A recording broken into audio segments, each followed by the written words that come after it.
Olá, seja muito bem-vindo ao nosso segundo módulo. A partir de agora a gente vai ver como será feito o dimensionamento do nosso sistema. Nessa primeira unidade vamos falar sobre os dados solares e como eles influem diretamente no nosso dimensionamento.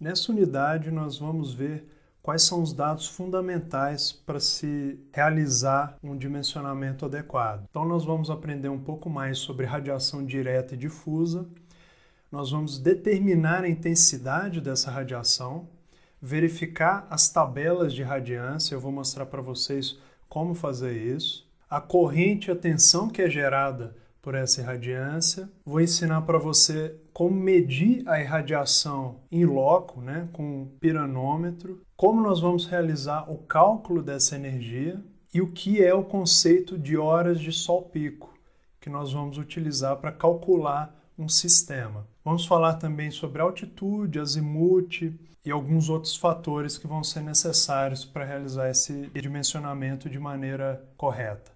Então vamos falar sobre radiação solar. Radiação solar basicamente é um termo que a gente utiliza para descrever a energia que é enviada do Sol para a Terra, como a gente já viu nas últimas unidades. Nós temos dois conceitos de radiação principais, radiação direta e difusa. Como nós estudamos anteriormente, a radiação direta é, como o próprio nome diz, ela vem diretamente do Sol, você não tem nenhum obstáculo no caminho dela. É com essa radiação que nós trabalhamos melhor com sistemas fotovoltaicos. Com a difusa, nós também conseguimos gerar energia, mas numa escala bem menor. Ou seja, a difusa nada mais é que a radiação que vem de um caminho diferente, ou seja, a radiação que é refletida numa nuvem, no vapor de água, poeira, outras partículas que estão presentes na atmosfera. E aquela terceira radiação, que eu já comentei no módulo de introdução, que é a radiação global, ou seja, reflexo do solo, reflexo de edifícios, e essa radiação também influi no nosso sistema. Nessa imagem a gente consegue ver a radiação total solar chegando na Terra, 30% é refletido pela própria atmosfera do planeta, 70% penetra e o restante você tem diferentes reflexos disso dentro da nossa própria atmosfera. Existe uma analogia que é muito interessante para a gente compreender exatamente quais são as diferenças entre essas radiações. Então imagine que a radiação nada mais é do que o dinheiro que você recebe. A radiação direta é como o dinheiro que você obtém no seu pagamento, ou seja, ele vem cheio. Radiação difusa é como se fosse o dinheiro que você recebe a partir de uma conta poupança, ou seja, juros. Então nos dias em que você trabalha, você recebe a radiação direta, ou seja, seu salário cheio. Já nos dias nublados, você recebe um pequeno juros. Então, basicamente, os sistemas fotovoltaicos funcionam dessa maneira. Nem sempre você vai ter radiação direta. Então, nós também temos que levar isso em conta ao dimensionar um sistema. Na média, a radiação difusa ela até que contribui com uma parcela maior do que nessa analogia que eu fiz. Em alguns casos, ela varia entre 30% a 60% da produção de um sistema fotovoltaico, num dia nublado, por exemplo. 60% a 80% de produção quando você tem poucas nuvens, ou seja, radiação direta mais a difusa, comparados a uma produção de um dia com céu limpo, radiação direta pura. E esse é o conceito de irradiância, que nada mais é a taxa de intensidade dessa radiação solar atingindo a Terra. E ela é uma medida de potência sobre uma área. Como a gente viu no módulo 1, ela é medida em watt por metro quadrado. Mas você também pode facilmente se referir a isso como quilowatt por metro quadrado.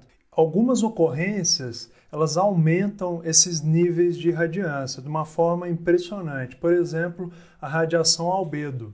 Ela também é conhecida como radiação de refletância. Albedo, ele vem de materiais que refletem essa luz, como a neve, um lago, um telhado, uma parede branca, alguma coisa que reflita em cima desse sistema fotovoltaico. Dependendo dessa radiação, você pode ter um impacto mensurável, um aumento de até 5 a 10%.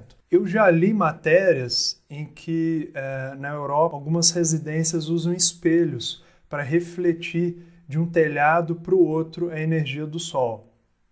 Então, é um conceito que eu nunca vi no Brasil, mas que influi bastante. Outra ocorrência é o efeito chamado de borda de nuvem. Esse é um efeito que começou a ser estudado recentemente e ele acontece quando uma nuvem passa sobre o sistema fotovoltaico. Essa borda da nuvem age como uma lente de aumento. Isso tem um efeito muito poderoso. Você concentra a radiação solar em um ponto e aumenta os valores de radiância sobre esse sistema. Então você pode ter picos de até 20%, 40%.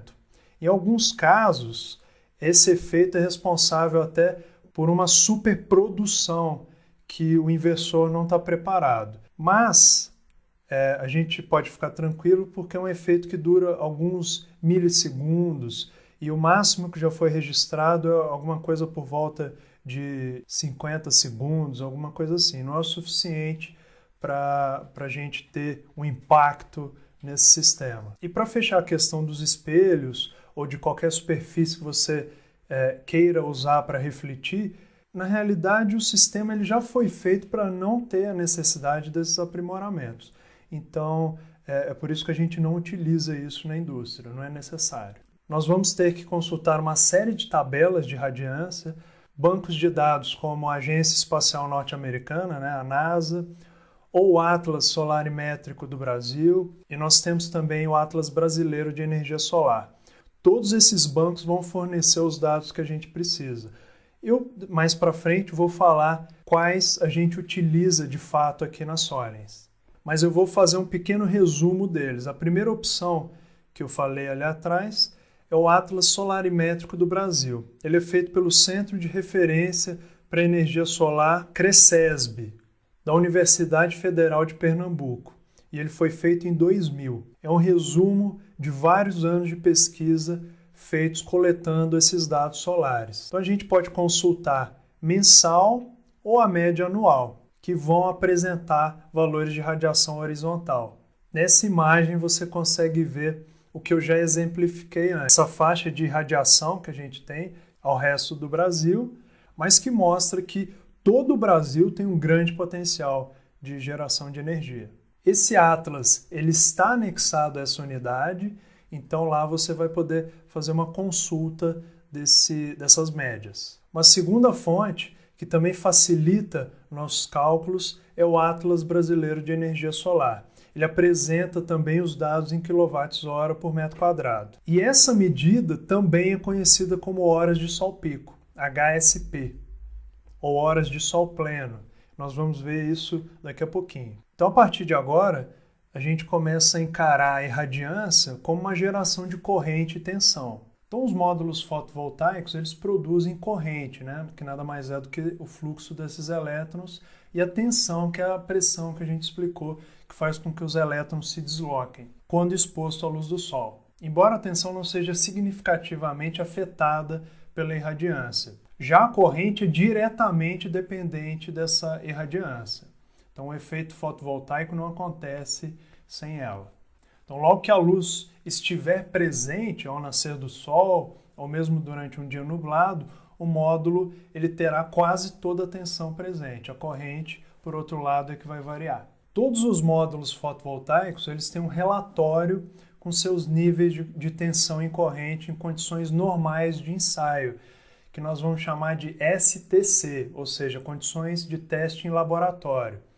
Para a irradiância, esse valor é de 1000 watts por metro quadrado. Tá? Isso é uma média e é isso que os laboratórios usam para fazer os testes. Então, muitas vezes, para esse número é dado o nome de sol pico. Então, você pode pensar no conceito de sol pico como sendo a intensidade do Sol em um lugar ao nível do mar, em um dia ensolarado, ou seja, de radiação direta. Bom, nesse ponto você deve estar se perguntando se é possível medir essa irradiação em loco, ou seja, no local em que você vai fazer a instalação desse sistema. Então a gente tem um instrumento chamado de piranômetro. e com ele você pode medir essa irradiância no local de trabalho para estimar o valor atual, ou a partir da inclinação do telhado, você coloca o dispositivo na inclinação para checar quanto de irradiância você está recebendo ali naquela inclinação, que é diferente de você utilizar esse instrumento para medir a irradiância no plano horizontal, ou seja, perpendicular a 90 graus. E aí o que você pode fazer é comparar e tirar uma média entre o que você está conseguindo com esse instrumento e as tabelas que eu acabei de te explicar. Então, com essa média, você consegue um número mais exato. Uma pequena unidade de mão, ou seja, um piranômetro pequeno, ele sai na internet por cerca de R$600. Ou você pode investir no medidor de alta precisão, que pode chegar até R$3.000, R$4.000. Nós da Solens utilizamos bancos de dados e usamos as médias fornecidas entre 1 ou 2 ou 3 bancos de dados para fazer a nossa média. Portanto, nós não utilizamos um piranômetro e você vai ter que pesar se esse investimento vale realmente a pena para você. Se você estiver no início da sua empresa, estiver com caixa mais reduzido, eu não recomendo que você compre um piranômetro. A gente tem esses bancos de dados que são gratuitos. Esses valores de irradiância, eles não são constantes. Então, na realidade, eles podem mudar muito rápido. Se os valores de irradiância só são constantes para segundos ou minutos, no melhor dos casos, como é que eu posso ter a informação e transformar ela em quilowatt-hora por metro quadrado, que é o nosso objetivo aqui? A resposta ela reside no cálculo.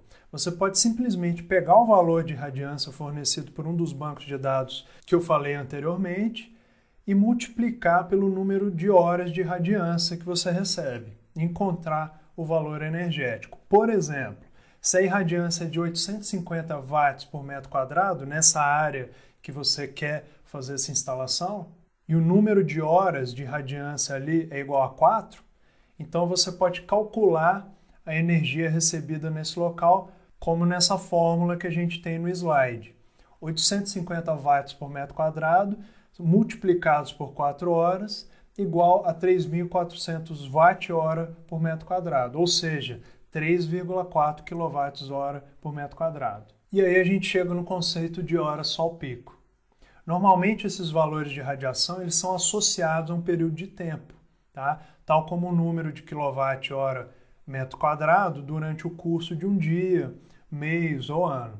A quantidade de energia solar que a gente recebe em determinado local a cada dia é medida em termos de energia por unidade diária por dia, ou seja, quilowatt-hora metro quadrado por dia. A princípio pode parecer um conceito um pouco confuso, mas a gente vai facilitar isso daqui a pouquinho. Para entender exatamente o que quer dizer HSP, ou horas de sol pico, nós temos que levar em conta o valor nominal de irradiância de 1000 watts por metro quadrado, como a gente vê na segunda linha.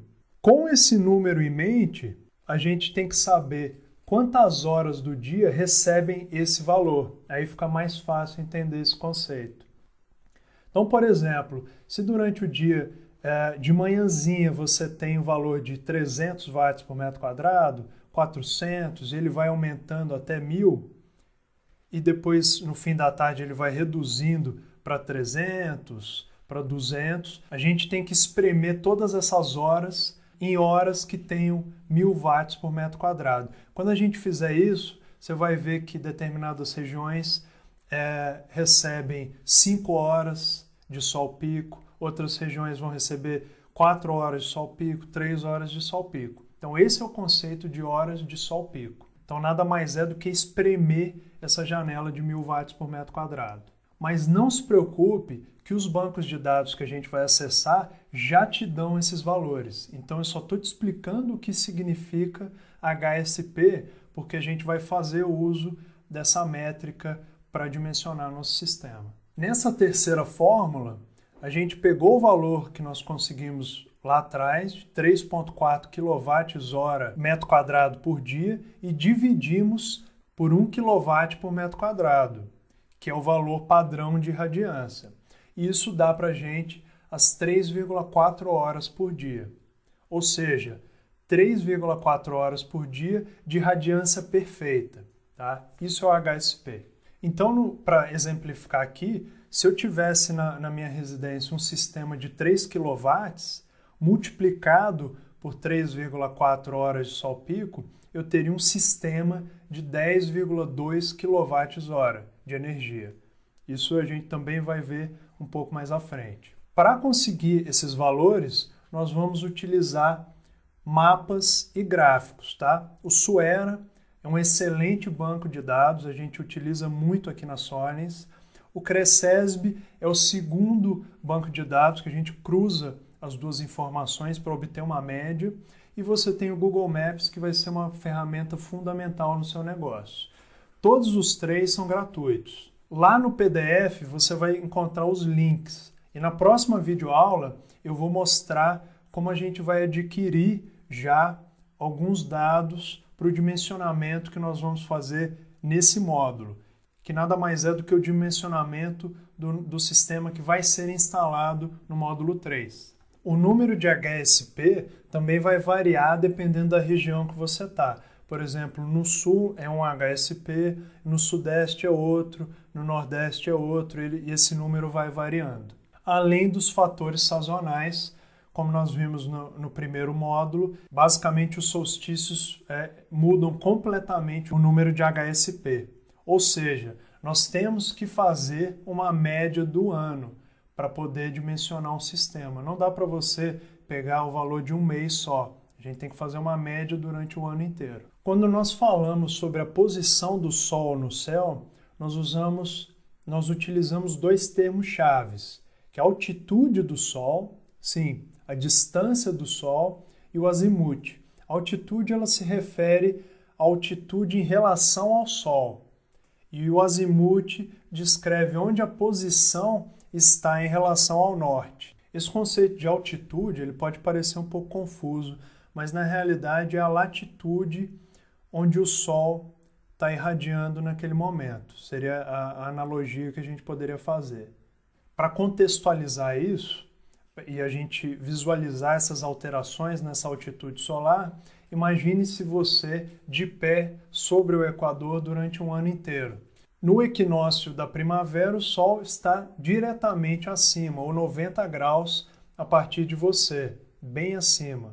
E aí, como a Terra continua a efetuar uma órbita completa em torno do Sol, ele se move para o solstício de verão. Então, no dia 21 de junho, aqui no Brasil, o Sol não está mais diretamente sobre a sua cabeça.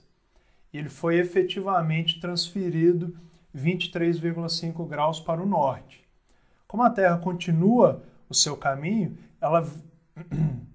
ela vem de volta no equinócio de primavera e o Sol está diretamente acima da sua cabeça novamente.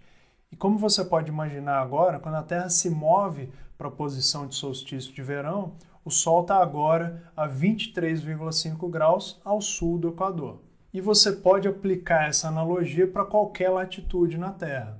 A posição diretamente sobre a sua cabeça é conhecida como ângulo zênite e tem o valor numérico de 90 graus, ou seja, perpendicular a você. O segundo termo muito importante é o azimuth. Como o Sol tem uma posição no céu fora do horizonte, ele também tem uma posição no céu que se move do leste para o oeste, certo? Ele nasce em um ponto e se põe em outro. Essa posição é conhecida como azimuth solar. E ele tem um movimento regular em uma base diária. Então, como nós sabemos, a Terra gira em torno do seu próprio eixo uma vez por dia, ou uma vez a cada período de 24 horas. A rotação completa da Terra, obviamente, tem 360 graus. E esse movimento do Sol de 360 graus é dividido por 24 horas, o que equivale a 15 graus por hora. Durante uma hora, o movimento do Sol de leste a oeste é de 15 graus. Normalmente, a gente considera o norte como ponto zero. E o número de graus ele é contado a partir desse ponto, ou seja, zero, ou norte verdadeiro. E esse norte não é o norte magnético da bússola. Isso a gente vai estudar também um pouquinho mais à frente, no momento em que a gente fizer a vistoria no local. Então, temos uma unidade só de vistoria ao local. Mas já posso adiantar para vocês que isso pode ser facilmente resolvido com o celular, com o smartphone. Então, quando o Sol está diretamente a leste, nós temos um azimuth de 90 graus. Se ele for diretamente para o sul da sua posição, tem um azimuth de 180 graus. E quando ele se move para o oeste da localização onde você está, o azimuth é de 270 graus. É um conceito simples. Essa imagem aí a gente consegue entender. Ou seja, do norte verdadeiro a gente conta 360 graus. Existe também um conceito que a gente chama de relógio solar. Quer dizer o quê? Que o tempo do Sol, que a gente acompanha o Sol, não necessariamente é o tempo do seu relógio. Tá? Esse não é um efeito crucial, ele não impacta tanto no dimensionamento, mas existem aplicativos também que te dizem exatamente qual é a hora solar. Então, se você quiser incluir isso no seu projeto, é um conceito interessante. E nós teremos que aprender a interpretar gráficos solares. Nada muito complexo, porque hoje nós utilizamos aplicativos de smartphone que fazem todo esse resumo para a gente, inclusive com imagens, que a gente vai ver daqui a pouquinho. Então, basicamente, você tem 4 aplicativos que te ajudam bastante. Alguns deles são gratuitos, mas você pode adquirir a versão Pro, que eu imagino que não seja muito caro, deve estar por volta de 5, 10 dólares no máximo. E aí você consegue prever e rastrear a posição do Sol em relação à localização que você está com a câmera do celular. Então, o Sun Surveyor, ele faz isso, o Solar Tracker faz isso também. Você tem o Solar Shading, que calcula o sombreamento do local. Por exemplo, você tem uma árvore ali e quer saber se essa árvore vai projetar necessariamente sombra no seu projeto. Então você utiliza o Solar Shading para fazer isso. E você tem o Isolergo, que é uma versão móvel de um software que é utilizado bastante no Brasil por vários integradores, e ele também te auxilia nesse dimensionamento ou na vistoria desse local. Dependendo de quando você estiver assistindo essa videoaula, poderão já existir outros aplicativos. Então é sempre bom pesquisa no Google que você vai achar os aplicativos mais recentes, e a maioria é gratuito ou eles pedem uma pequena taxa para comprar esse aplicativo. Mas eu sugiro que vocês comprem, porque mais à frente vocês verão a grande ajuda que esses aplicativos podem te fornecer no caso de uma vistoria, e o tempo que eles podem te comprar. Então, por um valor simbólico, eu acho que vale a pena o investimento nisso. E essa é uma imagem do Sun Surveyor explicando exatamente onde a Lua está passando e o Sol. E por aí você consegue projetar as sombras ou se preparar em várias épocas do ano, em vários horários, você pode programar ele. Essa é uma grande ajuda. Esses caminhos que o Sol percorre, eles formam o que a gente chama de janela solar.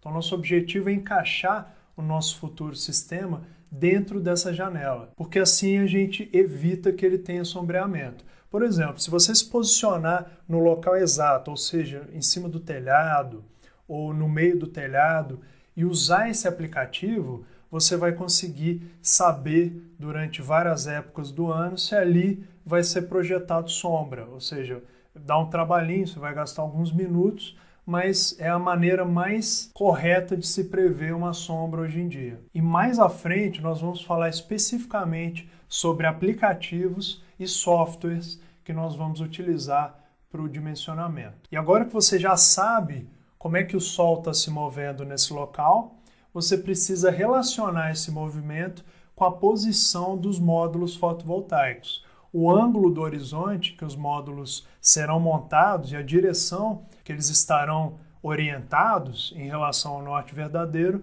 são fatores chaves para a gente realizar uma instalação bem feita. Nós temos um ângulo de inclinação, nada mais é que o número de graus que esses módulos serão montados em relação à horizontal, e esse é um ponto crítico em qualquer tipo de instalação fotovoltaica. Se você estiver perto do Equador ou no Equador, algumas instalações elas serão feitas de forma perpendicular, como eu disse no primeiro módulo, ou seja, com inclinação zero.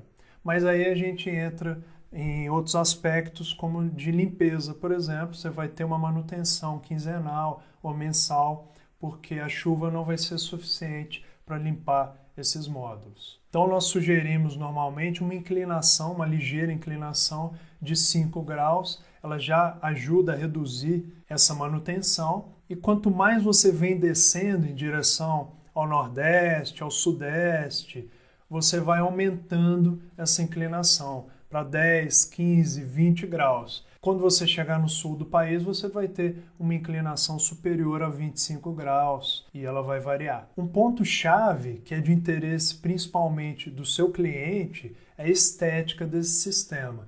Então não adianta pegar e instalar esse sistema da forma mais adequada se ele não estiver bonito também. Então você tem que fazer de uma forma que agrade ao seu cliente e que também faça com que você tenha orgulho de mostrar esse projeto para os próximos clientes como parte do seu portfólio.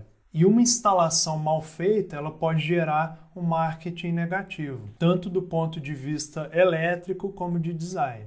Então esses dois pontos, eles estão interligados. A inclinação de um arranjo fotovoltaico para um sistema off-grid é diferente da inclinação para um sistema on-grid, por exemplo. Por quê? Porque no on-grid a gente pode se dar o luxo de não produzir tanta energia durante algumas épocas do ano. Já se você instalar um arranjo para um sistema off-grid sem levar em conta uma produção uniforme durante o ano, então esse cliente pode ser que fique sem energia, e esse é um grande problema. Já no nosso caso, nós não vamos ficar sem energia, então a gente pode se dar o luxo de melhorar essa inclinação, ganhar um pouquinho mais de eficiência e em algumas épocas do ano perder um pouquinho dessa eficiência, já que nós estaremos acumulando créditos energéticos, então não vai fazer diferença consumir um pouquinho em determinada época do ano. Outro ponto é o norte verdadeiro, ou seja, 0 graus. Como nós estamos no Brasil, no hemisfério sul, necessariamente nós vamos ter que orientar esse arranjo para o norte verdadeiro. Então esse é o ideal, o 0 graus. É claro que nem sempre será possível orientar dessa forma, porque normalmente nós utilizaremos uma estrutura já pronta, ou seja, um telhado do cliente, e nem sempre ele tem essa orientação ideal. Como eu disse no primeiro módulo, se você apontar ele para o sul, não tiver outra opção, você vai ter perdas nesse sistema, que podem variar entre 5%, 10%, ou podem chegar a 20%, 30%, dependendo da inclinação. Nós vamos estudar isso também um pouco mais à frente. Para finalizar, nós temos o rastreamento, ou seja, o tracker. E esses trackers, como eu já expliquei anteriormente, nada mais são do que seguidores solares. Então você tem vários formatos como girassol e eles seguem a direção do Sol, mas exigem uma manutenção periódica porque eles contêm peças móveis, enfim, motores que eventualmente vão falhar, o que faz com que o custo do uso de um tracker aumente bastante. Espero que vocês tenham entendido como coletar esses dados solares. Eu recomendo a leitura do PDF, lá você vai encontrar muito mais informação. E no próximo vídeo eu vou te mostrar exatamente como utilizar o Suera, o banco de dados que a gente utiliza aqui na Solens. E ele vai te ajudar bastante, é fundamental. Sem o acesso a esse banco de dados, você não vai conseguir realizar um dimensionamento. Até logo!